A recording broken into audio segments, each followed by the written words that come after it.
I understand that I get wrapped up. Everyone gets wrapped up in their own issue when it comes to politics. That's one of the things that's fascinating about politics. I enjoy it.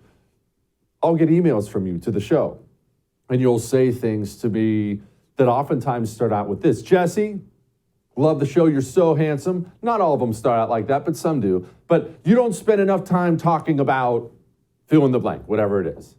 And here's the thing about those emails. They've never bothered me because you're always right.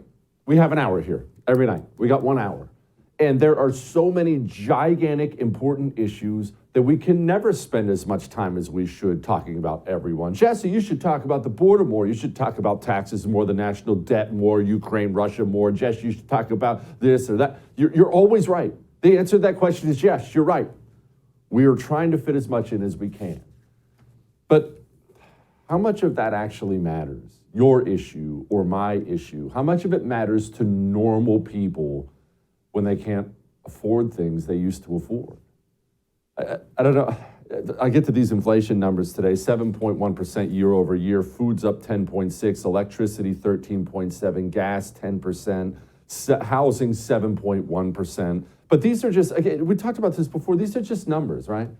Now that they matter, they're statistics. This is stuff you can repeat to friends and family. It matters. But the truth is, I don't need to come read you these numbers. And these aren't news to you. You eaten out recently? We ate out on Saturday night. And we try to be good with our money, and we try to budget. And so when the bill comes and you figure out that now it costs, not a fancy restaurant, it's a standard restaurant, it costs $100 for a family of 4 to eat out? We're not talking about rounds of drinks and stuff like that here and desserts. It costs $100 to eat out? When you're watching grocery prices go up and up and up and up, is there something more important to most people when they see their standard of living drop? It's something that we really haven't experienced in this country before. And it's something you're experiencing right now. I'm experiencing right now.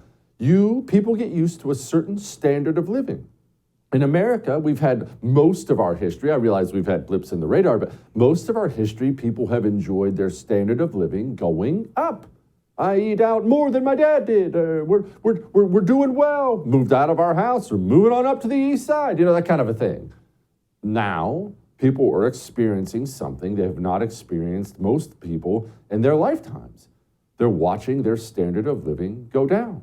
They're going to travel less, eat out less. Your groceries are not going to be as plentiful as before. It sucks.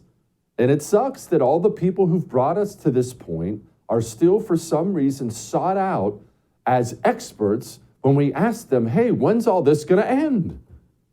I think we'll see a substantial reduction in inflation in the year ahead. It's going to take a year. Well, I believe by the end of next year, you will see much lower inflation if there's not an unanticipated shock. Man, we're in trouble. Did you hear what she just said? I love the qualifiers she puts on there now because she's been wrong about every prediction ever. Oh, you're worried about inflation? Yeah, no, it's going to keep going up.